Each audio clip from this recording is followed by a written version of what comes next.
Hello, my friends. It's nice to see you again. It's been a while. It's actually been several months since our last recording. We just had a lot going on. We homeschool our daughter, and she actually graduated this just a few months ago. So very proud of her and her accomplishment. So between that and picking up some extra work, just haven't had a lot of time. But so very glad that you could join us tonight here at Bigfoot Lake. Tonight we have 3 incredible encounters to share. I appreciate you taking some time out of your day to join us and the Stumplings here.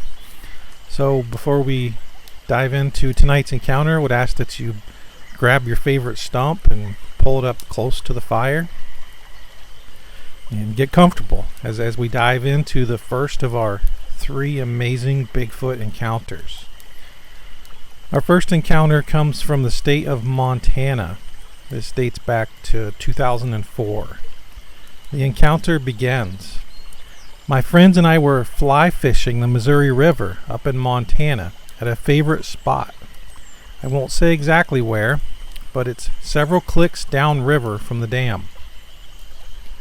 The area has high brush, and I guess those are willows lining the river. Some trees, but it's mostly flat that climb up into the surrounding mountains covered with pines. We've seen bear in that place before, but far off. I'm a Texan, and my buds are from Enid and Medill, Oklahoma, but we fly up to Montana to fish almost every year. Great country. Trout fishing is nothing like the bass fishing down here at Toledo Bend, and Montana is more tranquil, less traveled. This spot is fairly well concealed from being seen once we were in the water and busy fishing. It was dawn coming up, and my friends were about 70 yards downstream from me, and I was busy casting when a rock came flying and popped into the water about a couple feet in front of me. So I yelled at those guys and told them to knock it off. But I don't think they heard me, and they were busy fishing from what I could tell. It was getting lighter, the sun coming up and all, and I was not having much luck and was thinking about changing my flies. When dang, if another rock didn't come flying out of nowhere, splashing in front of me again. I saw this rock coming in. It wasn't from my buddy's direction either. About that minute, the thought struck me, I'd better look around to see who was screwing around with me, and I saw this huge Bigfoot in a squatting position on the bank, not really hidden from view. I froze. I couldn't muster any brain power, and my knees turned to mush. I heard about these things, Bigfoot and all. Read about them in the newspapers, but never believed much of that stuff or was much interested in Bigfoot, to be honest. So now I'm thinking, what should I do? The thing sat there on its haunches, just looking at me. Hell, I didn't know what to do. It was only about 150 feet from me, not moving. I just stood there in the water, shaking in my waders and staring back at the thing. He looked long and hard at me, and I didn't know if I was being sized up for his morning victuals or he was just watching me fish. Not that I'd caught anything, you know. I turned to see where my buddies were, and they'd gone way the hell downriver. No help at all. There I was, just me and this giant staring at each other. I didn't even have a sidearm with me. What a picture. I mean, you can't dream something like this up. Was he as scared as I was? I figured if he was going to come after me, he would have by now. I glanced at my watch. 5 minutes went by. Then a few more minutes. He still sat there motionless, and I was getting very antsy. What do? I felt caught between a rock and a hard spot. Now, you won't believe what happens next. I decided to get out of the river on the opposite bank from the Bigfoot by moving slowly, figuring to make a run for it to my buds. Safer in numbers was the best my brain could do to get me out of this predicament. Seemed reasonable at the time. As I began to make my move, this Bigfoot thing stands up and takes a giant step into the river. Oh God, he's coming after me, and I'm going to die here in the river, or at least have to change my shorts for sure. But I froze again in place, and the thing stopped also. Then it reached down and pulled up a big rock with one hand out of the river and heaved that sucker underhand at me. Man, here comes this rock at me with perfect aim. I leaned out of the way, raising my arms just in time to see it gather up another rock. My God, he's going to stone me to death. My head went blank. You can't imagine the thoughts I had. I didn't know which way was up. I was scared. At this point, I began to realize it was trying to scare me away for some reason. But if he wanted to nail me, it sure could have. The rocks kept coming, and I looked around once, turning to walk backwards, and his arms were waving around in the air wildly. The closer I got to the other side of the bank, the more the rocks came. I must be going in the wrong direction to please this thing. So I changed directions and headed downriver in the middle of the river to my buddies, who were surely not going to believe this. I kept going, half the time walking backwards to keep an eye on this humongous thing. I guess that was pleasing to him because as long as I went downstream, great, no rock throwing. But as soon as I tried for the bank, the rocks came flying. If you didn't know what a great shot these Bigfoot are at throwing rocks, you know now, because he was dead on accurate, usually just barely missing me each time. And another thing, he didn't select small pebbles to throw at me. These were huge rocks that made a giant impression on me. I'm thinking, okay, I'm leaving. But I didn't know which way to go. Finally, the Bigfoot went across the river, watching me with every step, and into the willows along the opposite side of the river. But I could at times see his head and shoulders above the willows. I didn't know if it just wanted to get to the other side and was scared of me, or if he was actually trying to move me out of the area. There maybe was something in those willows he was after. I wasn't going back to check. Maybe there was family in those willows. I read sometimes they're seen in families. Is that true? Or maybe it had a food or a cache of fish in there? I thought of 1,000 things, but it all came back to the initial messages, which was he didn't want me around on that side of the river. I caught up with my friends, huffing and puffing, and white as a sheet, and he looked at me like I was suddenly off my rocker. My heart was pounding so hard I thought I was going to have a heart attack. I'm nearly 60 years old, and believe me, I have retired from fishing in Montana. We settled down on the bank, and I told them what had happened. Their jaws dropped. We poured some coffee from the thermos, talked a bit, and decided the three of us best leave altogether and fish somewhere else. In the end, we went back to the motel. To hell with fishing in Montana again. With my sanity back now, I figured this guy was well over 7 feet tall, closer to 8 feet, and nothing I cared to screw with. It was grayish across his back to cream color and black hair on his chest and lower extremities. It had a man's face, unshaven like, and long tangled hair everywhere. A crop of the longest hair down its neck and in the whisker area.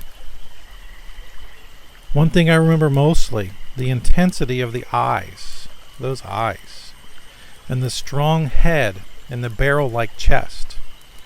My regrets are many. I wished I had kept my wits about me and thrown a rock back at him. I wonder what he would have done if I had thrown rocks back at him. Have you ever heard of that? So that's the conclusion of our first encounter from Montana. What do you guys think about that one? And what do you think about his questions? Maybe that Bigfoot was guarding something on that side of the river? Is that why he was throwing rocks? Good question. And what do you think that Bigfoot would have done if he would have thrown a rock back? I'm not so sure that would have been the best plan of action. What do you guys think? Leave me a comment. Okay, moving on. Let's dive right into our second encounter. This is a shorter encounter, but a great one nonetheless. Lots of detail here. And this is from Yadin County in North Carolina, dating back to 1979. The encounter begins. When I was 11, I would go to my friend Patrick's house in Yadin County and spend the weekend, sometimes the week. It was summer. Like most kids, we played in an old hay barn that we had made our fort.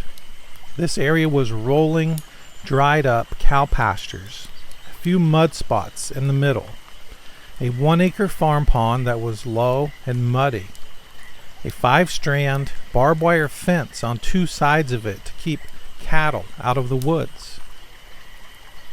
While in this barn loft playing one day, we looked across the pasture towards the pond. We saw a very hairy beast. It was down on all 4s drinking water from our farm pond. This amazed us, as there were no cattle or horses in the pasture the whole time. At first we thought it was somebody's cow in need of water, as it was very hot that summer. My friend went to get a pair of binoculars to see what it was. Before he could leave, the thing stood up on its hind legs and walked back toward the woods.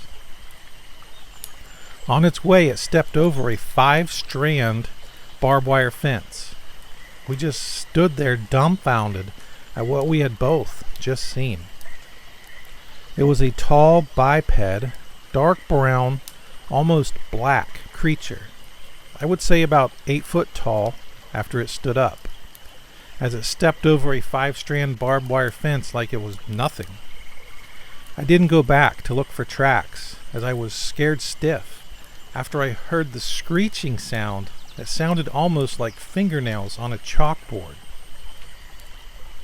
We never told anybody about this for several years, until recently, when a deer hunter was hunting in the same area and claimed that he had shot a deer, but before he could find it, he heard in his words the damnedest, scariest screeching he had ever heard in his life. When he got to the kill site, something had dragged his deer off, and he wasn't about to go look for it. I've told my wife about it and a friend. I don't know the deer hunter's last name, but I hang out in a gun shop when I'm not working. I'm also a gunsmith, and he was relating the story to a man there, and I was listening in. So, now you know my story. What do you guys think of that? Seeing that Bigfoot walk away from that farm pond? I was curious, maybe you guys have some information. How tall would a 5-strand barbed wire fence be? That would put into context the size of this thing. I imagine it would have to be pretty tall to keep cattle in. So if you have the answer to that, leave me a comment on that. And what do you think about the detail here? 8 foot tall, and the coloring on it almost black.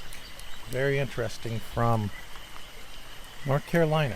This is a great encounter. Let me know what you think of that one. That being said, let's dig right into our third and our final encounter of the night. This encounter comes from state of California, Redding, California, and it goes back to 1994. The encounter begins. It has been years since I have even really thought about my confrontation with the Sasquatch, and I guess that I just feel I need to tell someone about it finally. I am 30 now, but at the time I was about 24. It was in December of 94, just north of Redding, California by about 15 miles or so. I was living in the San Francisco area at the time and had not seen my father for a few years. He lived in Silverdale, Washington.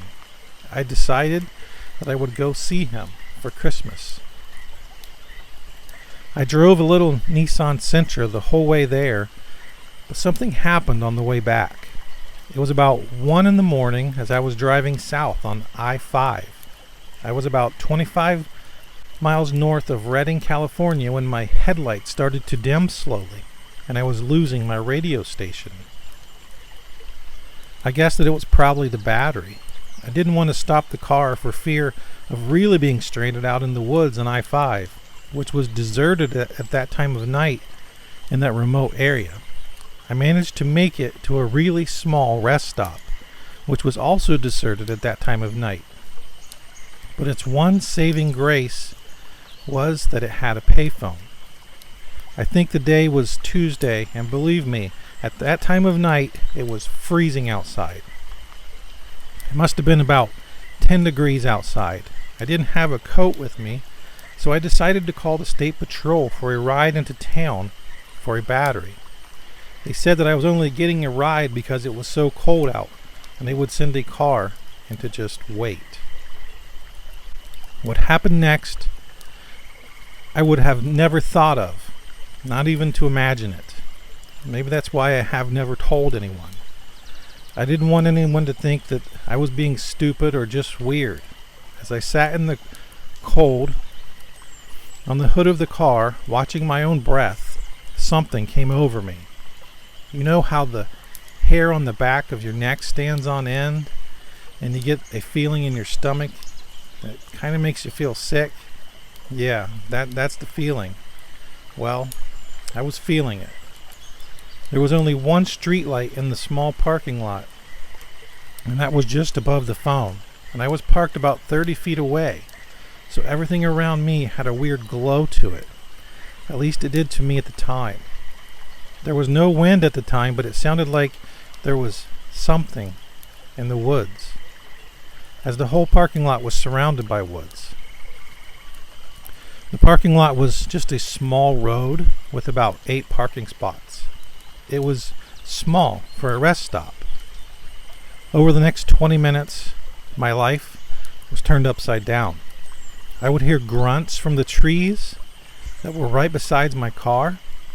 I don't know why I didn't get in my car. I was just kind of frozen there. I made no sounds at all. I knew it was just some kind of animal and not really worried. So I made myself believe that at the time. After about 20 minutes of this happening on and off, it finally happened. Never in my life will I forget the sight or the feelings that I felt at that one moment in time. My body froze. It was like my heart stopped beating, and all the heat from my body was sucked away, and my mind locked on the only thing around. And then it was there. As I was looking at the phone, time stopped for me. I heard it next to me, and I remember it just like this. As I turned my head from the phone to the woods, just to my right, it's like it was in slow motion. And just as my vision saw the woods that were no more than 10 feet from me, it walked out of the woods towards me and stopped about 5 feet from me. He or she was about 7 to 8 foot tall and thick around the chest and hips with equally thick arms and legs. The thing about it that I remember the most was the hair. The hair was very dark brown, or so it looked in the light, but it was shiny, not like oily shiny, but like super clean shiny. It just stood there looking at me for at least 5 minutes without moving at all. I was frozen in place completely. I can't remember any feeling that I might have had at the time except for fear. But it was weird. It was like it was staring at me as if trying to figure out what it was looking at. Then it was startled and looked towards the interstate. I thought I could have had a heart attack at that moment, for something so large, when it was startled, it changed its stance in a flash and then froze again. Then after 5 seconds or so, it turned and ran back into those woods exactly where it had come from. Not 5 seconds later, a California State Patrol car rolled up. And that's what must have startled the creature for sure. The patrolman honked for me and finally had to come get me. I never told him what happened. He probably thought he had to get out and get me for some stupid reason. I hardly spoke a word the whole ride. Later the next day, when I had gotten a new battery and found a ride back to my car, nothing had changed except the fact that there was now other people there, just resting. My fear came back, and the hair on the back of my neck stood up, even though it was noon and sunny. I couldn't keep my eyes off the spot where the creature had come out of the woods. For some strange reason, I kept expecting it to come running out again. But after I had finished my repairs, I found myself doing the strangest thing of all. I actually walked into those woods, about 20 feet or so, in the same spot that he had come out and retreated into the night before. And just to let you know, I didn't turn around and walk back to my car. I just walked backwards the whole way, all the time scanning the woods for him, praying that I would not see him again. I have not driven through that area since. I know that it's stupid, but it did something to me. It made me afraid like nothing else. I believe in something that 99% of the world says does not exist. And that's what scares me the most, because I know that it does. And if he can, what else can? I don't know that you believe me or not, and to be honest, I really don't care. I know that it happened, and I wish that it would not happen to anyone. I have never told anyone, and in writing this, it brought back all the fear of that night. So that's the conclusion of our third and our final encounter. And I had a question for you guys on that one. He spoke of this time period of 5 minutes of when this creature stepped out of those woods and just stood there motionless, staring at him. Have you heard of such an encounter like that? That's a long time period. I've heard of time lapses, time lost. Could this be something like that? I'd love to hear what you guys' thoughts are on that. On all the encounters, what do you guys think? It's been a while since we've been in the YouTube algorithm, so any thumbs ups or comments would go a long way to helping the channel get back on track, and would be very much appreciated. Would thank you very much for that. Yeah, let us know what you think of the comments. And again, thank you guys for all your support, and hope to see you guys on the next one.